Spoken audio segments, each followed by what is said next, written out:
Oh no, now you sound like, yeah. I mean, New Jersey.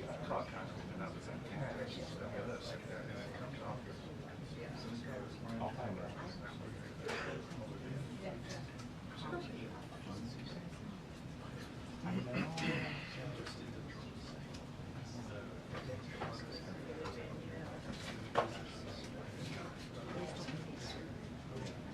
Oh, well, too late for that.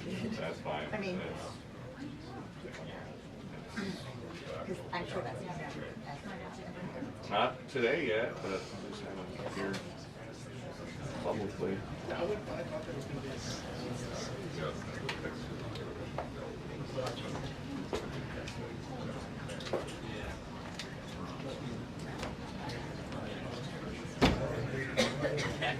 Just not that much.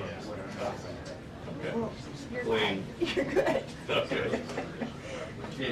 Should do more of that before we talk to people.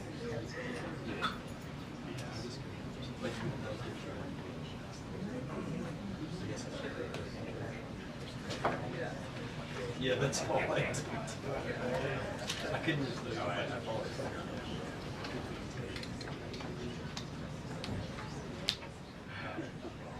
Yeah, mine's.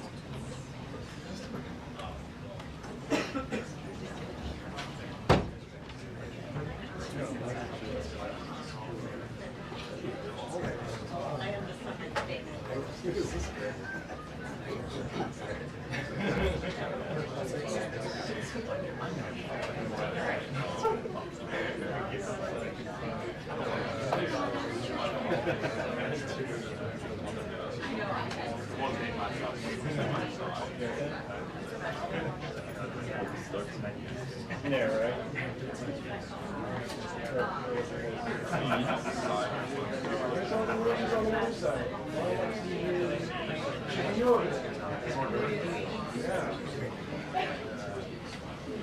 You go colonize it. This was not around that either. I don't either.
Hey, did you see my text?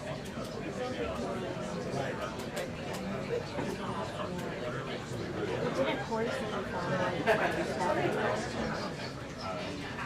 Oh, the same one? Oh, okay. Did you look through the transcript?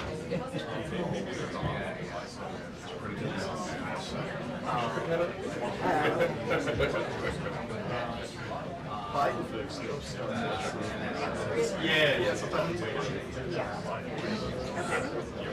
This is actually relative to. Which one? It's a little fewer. I mean, I don't know. Part of it's just Trump speaks.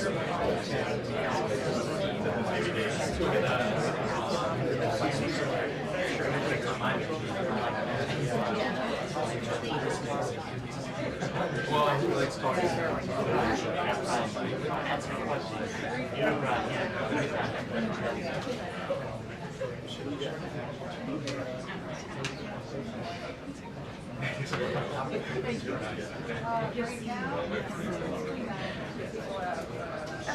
So I just for the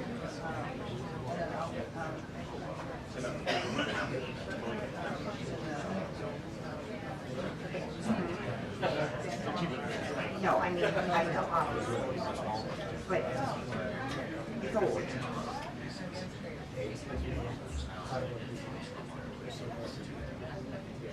Yeah, okay.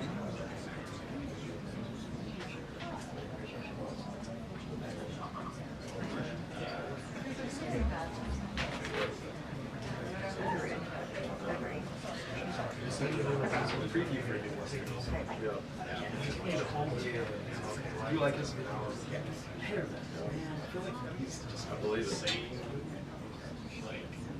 2 minutes until the briefing. 2 minutes until the briefing. Incomplete. I used to love it.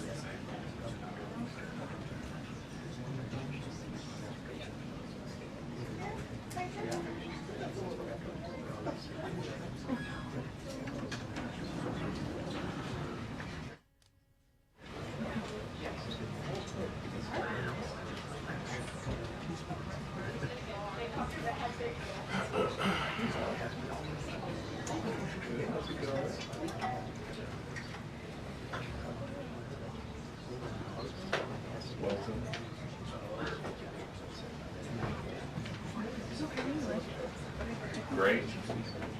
Just 6 weeks today for the baby and 13 and a half pounds. Okay. It's big.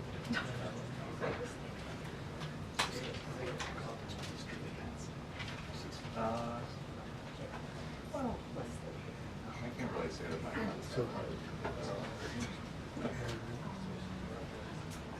right. Yeah. I'm kidding.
those who are in the U.S.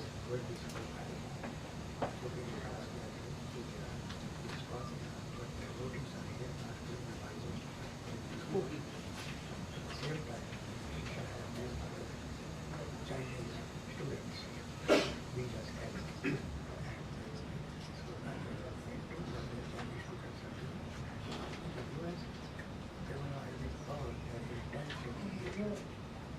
That's what that position is focusing on. Also, illegal immigration. Illegal immigration which are allowed in the US.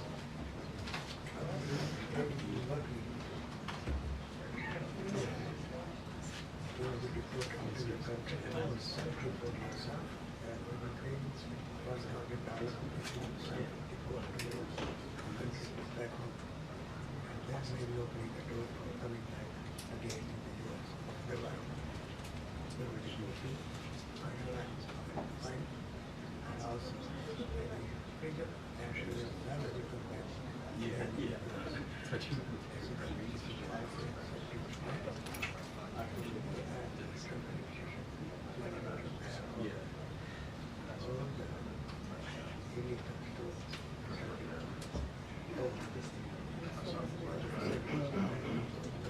Yeah, exactly.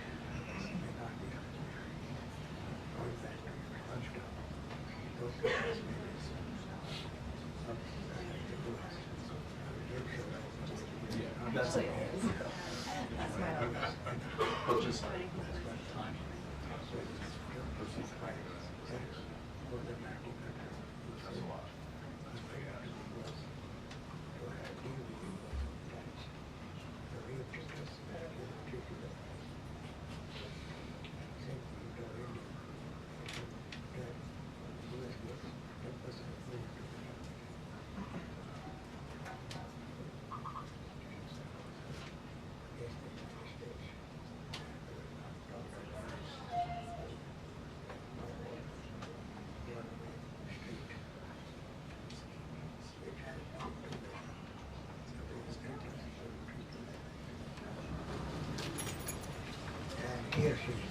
Hello, everybody.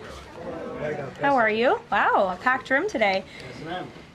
Last night, the Trump administration faced another example of judicial overreach. Using his full and proper legal authority, President Trump imposed universal tariffs and reciprocal tariffs on Liberation Day to address the extraordinary threat to our national security and economy posed by large and persistent annual U.S. goods trade deficits. The United States has run a trade deficit of goods every year since 1975. In 2024, our trade deficit in goods exceeded $1 trillion. Everybody agrees this is unacceptable. President Trump is delivering on his promise to fix this problem, and he has taken a long overdue and much needed bold stance for American workers after decades of our manufacturing base being hollowed out. The president's rationale for imposing these powerful tariffs was legally sound and grounded in common sense.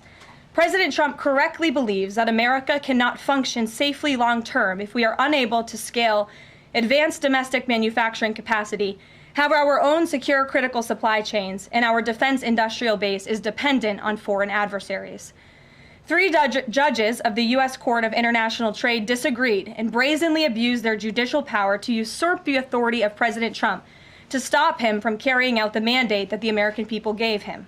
These judges failed to acknowledge that the President of the United States has core foreign affairs powers and authority given to him by Congress to protect the United States economy and national security. Congress had created the National Emergency Act to provide the congressional framework to strike down improper IEEPA use. And any questions over whether President Trump improperly imposed these IEEPA tariffs were already adjudicated in Congress following Liberation Day. Congress firmly rejected an effort led by Senator Rand Paul and Democrats to terminate the president's reciprocal tariffs. The courts should have no role here.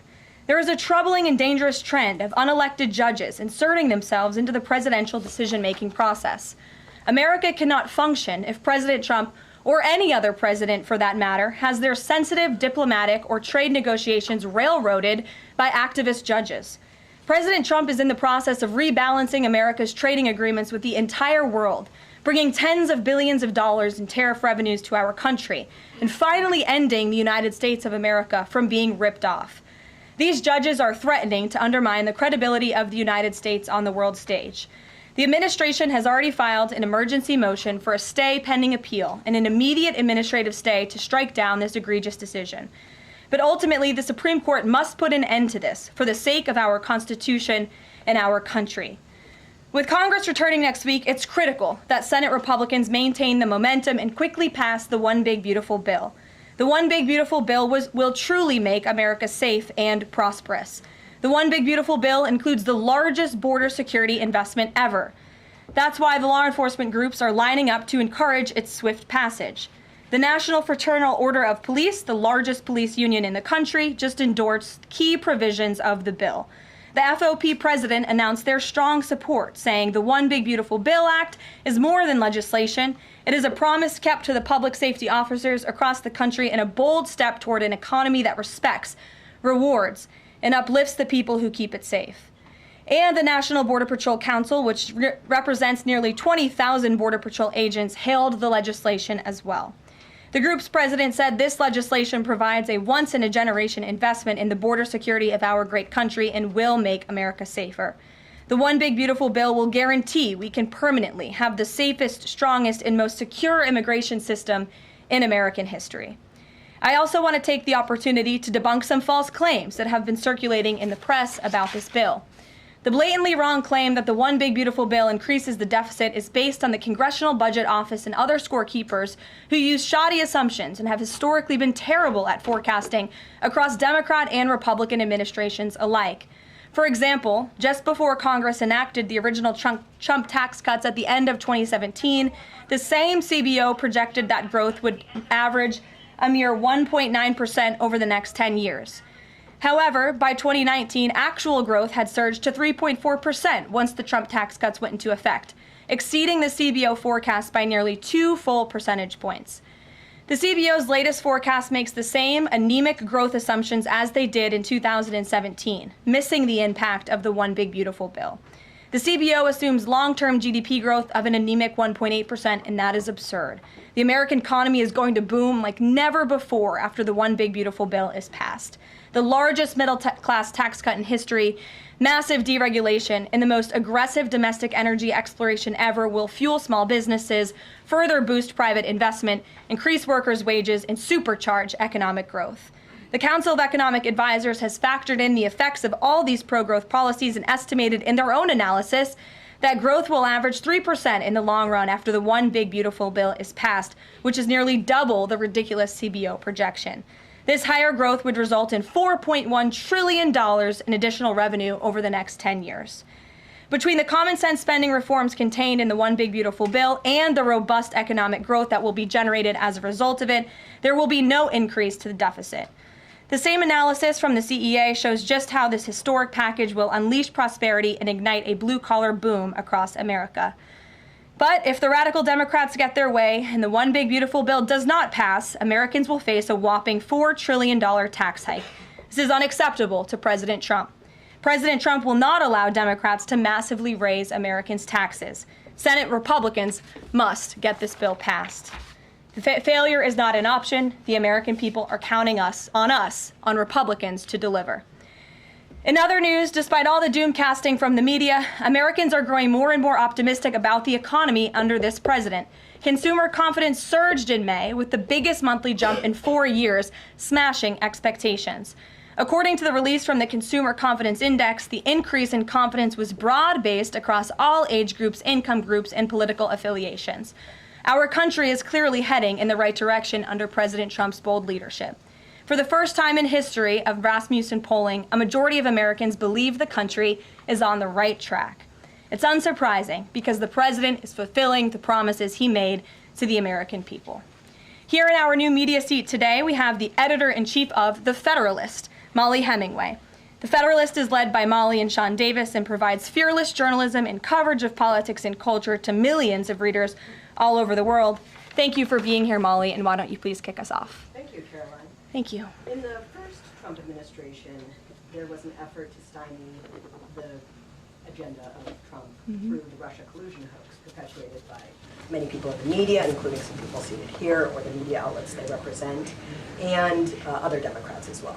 The second Trump administration, to reference what you said at the beginning, seems to be subject to an effort to stymie the agenda using rogue lower court judges. You mentioned that the Supreme Court could and should do something to rein in these lower court judges. Also, Congress could do something about it, but they don't seem terribly interested in it. It also seems there's not much of an actual coordinated effort from this White House to take and tackle this effort from judges, Democrats and other people using these judges to stymie the agenda. Is there an actual effort by this White House to tackle this issue in a comprehensive way, and if so, what is it? There is an effort by this administration to tackle these rogue judges and the injunctions and the blockades that we have faced in our broken judicial system in every case. I mean, we have seen time and time again these lower district court judges ruling against this administration in the president's basic executive authority and powers. And this administration is fighting every single one of those battles in court, including already the block that came down from the tariff court, the IEPA court last night. And as on my way out here to the briefing room, I understand that there was another district court judge right here in Washington, D.C. who ruled against the president's tariff power.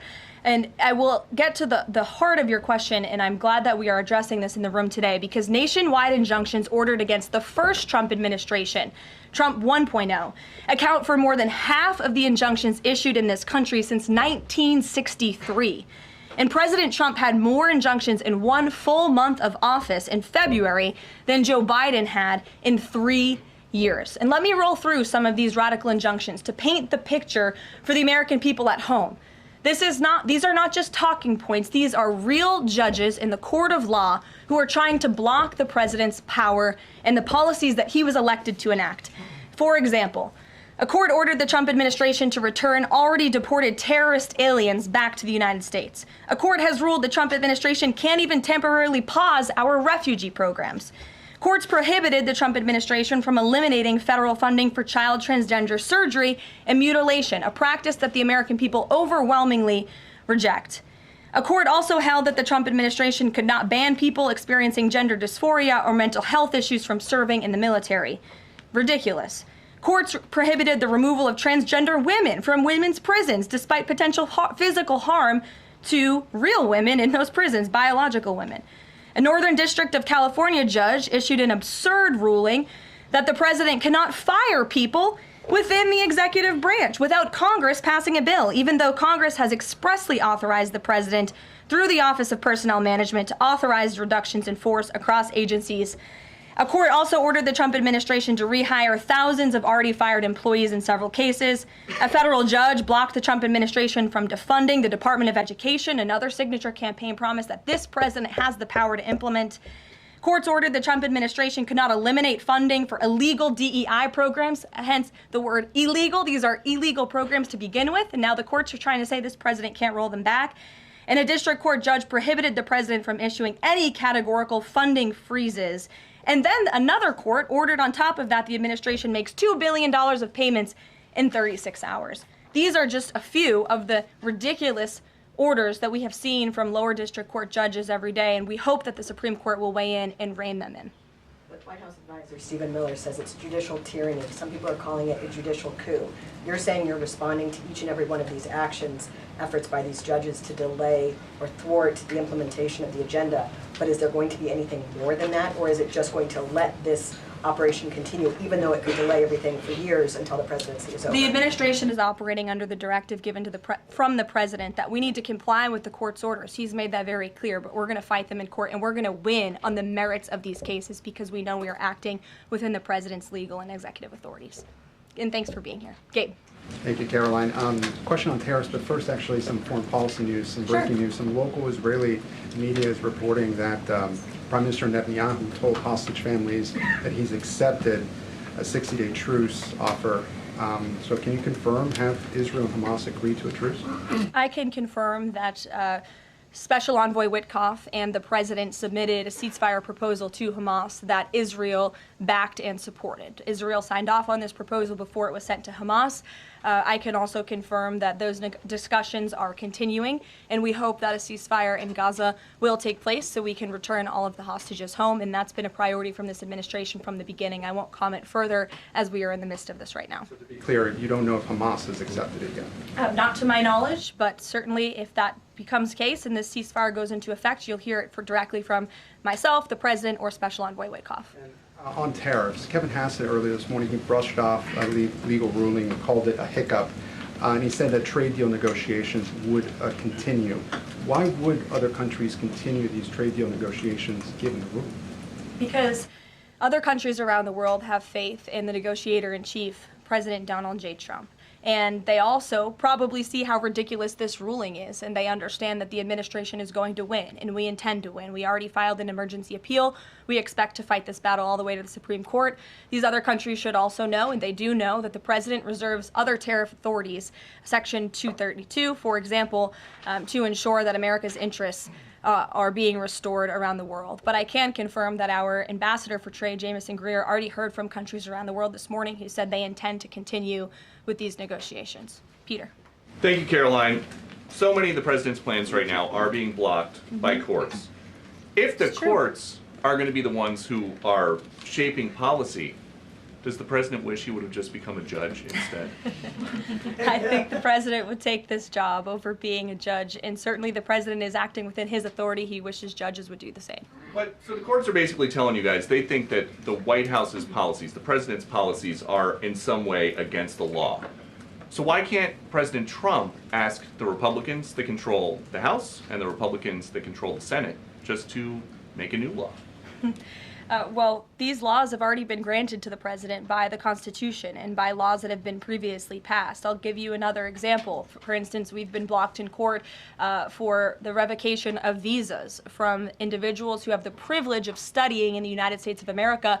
Secretary of State Rubio has simply used his authority to revoke those visas, to revoke that privilege, and we've seen the courts try to block that. So if these judges want to be the Secretary of State or they want to be the president, they can run for office themselves. It should be the other way around. But all of the actions the president has taken rely on legal authorities that have already been granted to him by our nation's existing laws. And on a different topic, there are some folks in President Biden's inner circle who are now in talks with Republicans in Congress to give interviews about how they may have handled President Biden's decline.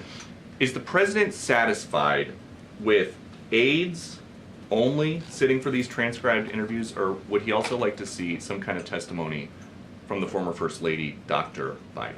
I think, frankly, the former First Lady should certainly speak up about what she saw in regards to her husband and when she saw it and what she knew, because I think anybody looking, again, at the videos and photo evidence of Joe Biden with your own eyes and a little bit of common sense can see this was a clear cover-up. And Jill Biden was certainly complicit in that cover-up. There's documentation, video evidence of her clearly shielding her husband away from the cameras. They were just on The View last week. She was saying everything is fine. She's still lying to the American people. She still thinks the American public are so stupid that they're going to believe her lies. And frankly, it's insulting, and she needs to answer for it. Ouija. Thank you, Caroline. President Trump was asked what he thought about Elon Musk's claim that the big, beautiful bill increases the budget deficit and undermines the work of DOGE. And the president didn't actually comment on those remarks. He just talked about the need to support the bill. So what does the president think about what Elon Musk said? Well, the president is very proud of the one big beautiful bill, and he wants to see it pass. He wants the Senate to get to work on it and send it to his desk as quickly as possible. Of course, as you know, Elon Musk announced last night his departure as an official special government employee from the Trump administration. We thank him for his service. We thank him for getting DOGE off of the ground, and the efforts to cut waste, fraud, and abuse will continue. So he doesn't have any comment about Musk saying it adds to the deficit and it undermines all his work? The president commented on this. I commented on it. I told you that this bill saves $1.6 trillion according to the Council of Economic Advisors and the analyses that the president believes in. So he gave a comment. I gave a comment. Just because you don't like that comment doesn't mean it's not a comment. Rachel. Thanks, Caroline. Back on trade, I know you said the White House is going to fight this ruling in court. Is the administration actively reviewing other avenues, other options to carry out the president's trade policy? The president's trade policy will continue. We will comply with the court orders, but yes, the president has other legal authorities where he can implement tariffs. However, it does not dispute the fact that the president was right to declare a national emergency when it came to fentanyl and when it came to our crippling deficits and the lack of critical supply chains here at home. That is the reasoning for the president's tariffs. And the court didn't dispute those facts, by the way. And there have been other courts that have reaffirmed the president's position. In fact, a ruling in federal court earlier this month shows that the administration is in the right, said we will win on appeal. A federal district judge in Florida ruled that IEEPA, in fact, does grant the president the authority to unilaterally impose tariffs. And 20 years ago, I will add, they are not a court, the New York Times editorial board responded to the January 2005 trade deficit of $58.3 billion by writing an editorial entitled Dangerous Deficits. And since then, our trade deficit has more than doubled. The U.S. trade deficit in January totaled a whopping $131.4 billion. So people on both sides of the aisle, pundits, lawyers, legal scholars, politicians have all agreed that it is a national emergency, our trade deficits and our lack of critical supply chains here at home. It's just President Trump was the first president to actually act on it, to restore that wealth and that prosperity to the United States of America. And it's very unfortunate that the courts are now blocking his attempts to do that. Has the administration then reached the point where you are actually asking your economic advisors to start reviewing other avenues to implement the president's trade policy, or do you want to just see this legal process take place for now? We can walk and chew gum at the same time. We are doing both. Josh. The Fed says the president met with the Fed chair earlier today. I'm wondering if you can give us any readout of that meeting. The Fed also says that they discussed the economy. I imagine the president might have shared views on rates as well, but what can you share with us? I can share with you that we saw, the president and I both saw the statement that the Fed put out after the meeting. That statement is correct. However, the president did say that he believes the Fed chair is making a mistake by not lowering interest rates, which is putting us at an economic disadvantage to China and other countries. And the president's been very vocal about that, both publicly and now I can reveal privately as well. Did he speak at all about his plans for that position, but whether he would seek to move Jay Powell out of that position or keep him in until his term ends? No. Okay. Kristen. Ask very quickly on the tariff question. You mentioned Section 232 earlier. Are you suggesting that you might sort of speed up some of the existing 232 investigations? Or are you talking potentially using 232 as a replacement power if this ruling doesn't go your way? Of course, you hope it does. I'm not suggesting that. I'm just simply stating the fact that the president has other legal authorities he can use to implement tariffs, and the administration is willing to use those. As you know, we already have applied Section 232 tariffs on specific industries. Thank you. Yep, thank you. President Trump said that he needed 1.5 to 2 weeks to determine whether or not he believed Vladimir Putin wanted peace. He has been in office now for 4 months. What does he believe is going to happen in the next 1.5 to 2 weeks that would change his opinion? Well, it is my understanding and it is our hope that Russia and Ukraine will engage in direct talks and negotiations next week in Istanbul, and we believe that meeting is going to take place, and that is a meeting the president encouraged and urged for these two sides to come together and negotiate directly. And the president has been clear from the very beginning of this conflict that he wants to see this conflict solved on the negotiating table, not on the battlefield, and he's told that to both leaders, again, both publicly and privately. So hopefully next week it will move the ball forward in this. Is going to participate in those conversations? We will let you know if the president plans to send a representative. I'm not tracking that at this time. Kelly in the back. Thanks, Caroline. Sure. I wanted to just clarify once and for all the Qatari jet, the sale or the gift, because the Qatari government is asking the U.S. to clarify that the jet's pending transfer was initiated by the Trump administration. So is this something that the White House is going to do? The amount of questions we've received, and we've been incredibly clear, and I have answered this, the president has answered this, the Department of Defense has answered this. This is a government-to-government gift transfer from the Qataris to the Department of Defense, to the United States Air Force. It is now in their hands, and for further details on where that stands, I would defer you to the Department of Defense and the United States Air Force. I have nothing more for you on that. Deanna. Thanks, Caroline. 2 questions, one on Big Beautiful Bill, one on immigration. Sure. Yesterday, Trump said, we'll be negotiating that bill, and I'm not happy about certain aspects of it, but I'm thrilled by other aspects of it. Wondering if you could, share any specifics on that. And on immigration, do you know how many illegal migrants have taken Trump's voucher program so far and have deported themselves? I believe it's in the thousands of those who have chosen the easier route of self-deportation, and we certainly encourage all illegal aliens who are present within our homeland to take that option. It's a much more pleasant option than being deported, and we will deport you if you're here illegally. That's our intention. As for the first question, what the president was speaking about is how this is a great bill. However, it has come as a result of a hard negotiation. It's difficult to get things done on Capitol Hill, but thanks to President Trump, this bill is moving in the right direction. And thanks to House Republicans and the leadership over there as well, who did a great job mediating both sides of the caucus to move this bill to the Senate. And now the president, again, has told his friends on the Senate side and is already engaged in those conversations to get that bill back to his desk as soon as possible. Sure. Has this administration been briefed about the incident that happened in Gaza on Tuesday during the rollout of the Gaza Humanitarian Foundation distribution of aid to Palestinians there? And should there be a ceasefire, will this administration continue to rely on this foundation for the distribution of aid to civilians?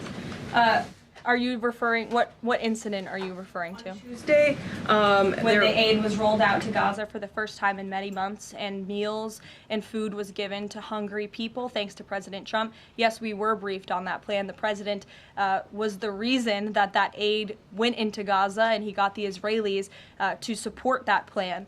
And I would add that the previous administration rejected such a plan to ensure that these starving and devastated people in the Gaza Strip were given humanitarian aid and assistance. And it was the previous administration that tried to build this pier, if you all remember it. It was brought to my attention this morning, and I thought that's a good point. Why don't I bring that up? Because there's been so much criticism. In fact, it was on the front page of a newspaper this morning about the criticism for this president having a humanitarian heart and giving people badly needed food and supplies. Nobody wanted to talk about how the previous administration failed in that endeavor. They built this pier that cost $230 million. It lasted about 20 days, and more than 60 U.S. service members were injured, as a part of this floating aid pier that did nothing for the people of Gaza. The president is opening up his humanitarian heart to get aid into the region while his team simultaneously negotiates a ceasefire and the return of all hostages. We are moving the ball forward in a positive direction for all people. The president wants to see peace for all people. Jasmine. Thanks so much, Karoline. A notice investigation found that the Hallmark Maha Commission report that was released last week cites studies that appear to not exist. We know that because in part we reached out to some of the listed authors who said that they didn't write the studies cited. So I want to ask, does the White House have confidence that the information coming from HHS can be trusted? Yes, we have complete confidence in Secretary Kennedy and his team at HHS. I understand there were some formatting issues with the Maha report that are being addressed, and the report will be updated, but it does not negate the substance of the report, which, as you know, is one of the most transformative health reports that has ever been released by the federal government and is backed on good science that has never been recognized by the federal government. And a quick follow-up, can you talk about what tools or research goes into production of these kinds of reports? For instance, is it AI that's used to put together these reports now? I can't speak to that. I would defer you to the Department of Health and Human Services. What I know is just what I told you. Lindsay. Caroline. Many small businesses that we've talked to since the tariffs have been in place have said what would really help them is a long-term plan so that they can catch up. In light of what's happened now, this trade war with the courts, how will that impact this 90-day window? Will you guys be adjusting that? And how can you help relieve some of these small businesses?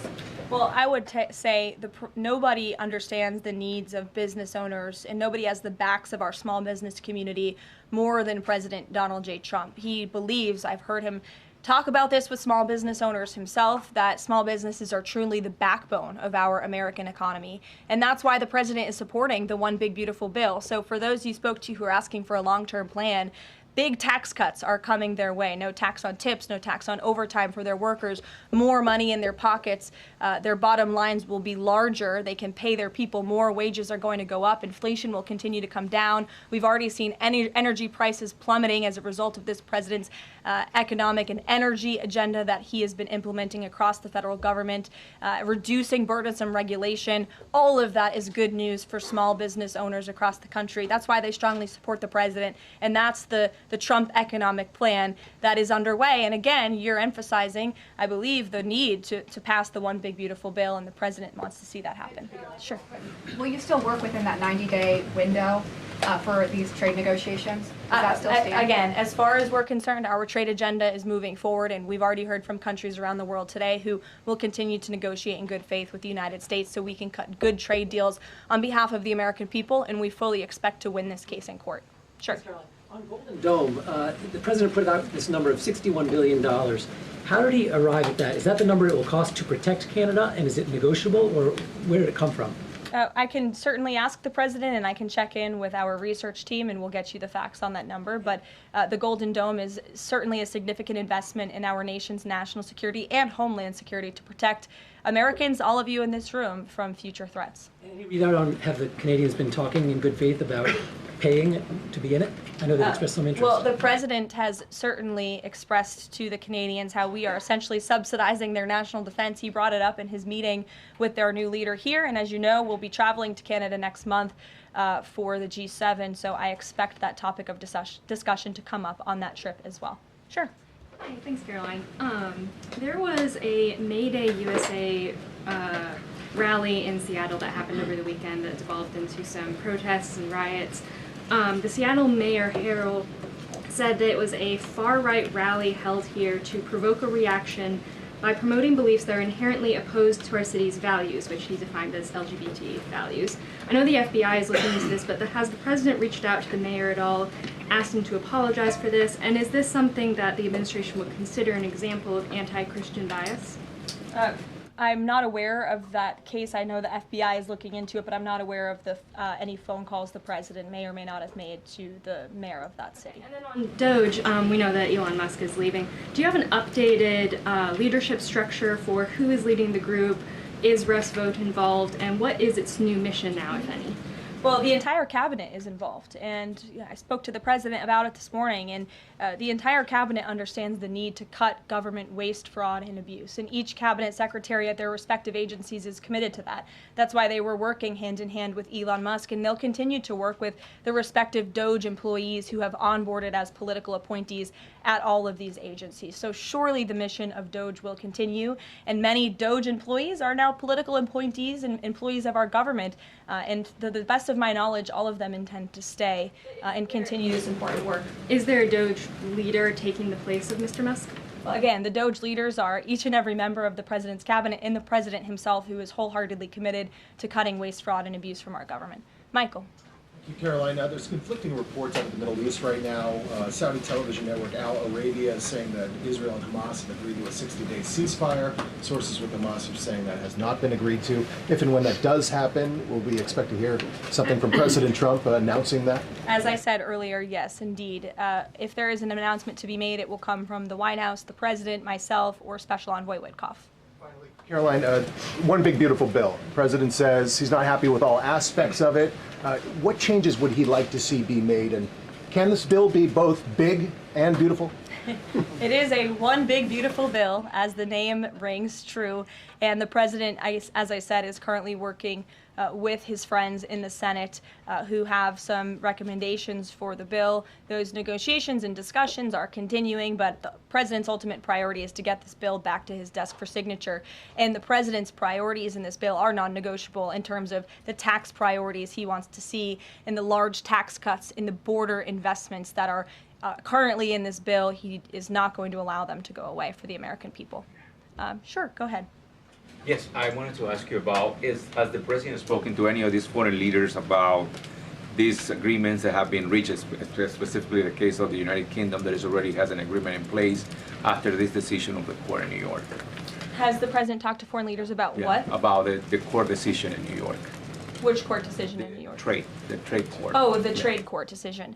He did speak to the leader of Japan this morning, and he said that was a very good call and a good discussion. And as I said, the president's cabinet, Secretary Lutnick, Secretary Bessent, and Ambassador Jameson Greer have all been in touch with their counterparts in countries around the world to let them know the United States will still be at the negotiating table, and we still expect countries around the world to treat us fairly. Again, I will just close by saying that how ridiculous it is that have been ripped off, our middle class has been hollowed out, our manufacturing base has left and gone overseas, jobs have been offshored, and now no court did anything about that. No court did anything about hundreds of thousands of people being put out of work, about thousands of factories being closed down, about our deficits going to dangerous levels, as the New York Times has said. But now a court is trying to stop a president from trying to correct those wrongs of the past. And this administration will continue to do that. It's a promise the president made to the American people, and it's a promise they elected him on. We will win this battle in court, and the president will implement his America First trade policies. Thank you, everyone. There's the U.S. Steel situation tomorrow to speak. I can tell you the president greatly looks forward to going to Pittsburgh, Pennsylvania, where he will discuss this historic deal and discuss American jobs and American steel, and we hope to see you all there. Thanks, guys. Thanks, Caroline.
Nice saying hello.